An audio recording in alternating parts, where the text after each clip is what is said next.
How to unblock someone on WhatsApp. Need to reconnect with someone you blocked on WhatsApp? Follow these easy steps to unblock them. Open WhatsApp on your phone and tap on the three dots in the upper right corner of the main chat screen. From the menu, select Settings. Next, go to Privacy, then scroll down and tap on Blocked Contacts.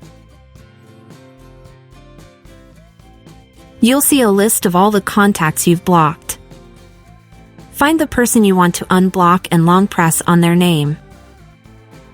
A pop-up will appear. Just tap Unblock to allow them to contact you again. Another way to unblock a contact is to open the chat with them and tap on the notification. In the pop-up window, confirm by tapping Unblock again. The third method is to tap on the three dots in the upper right corner, open the More option, and then select Unblock in the window that appears.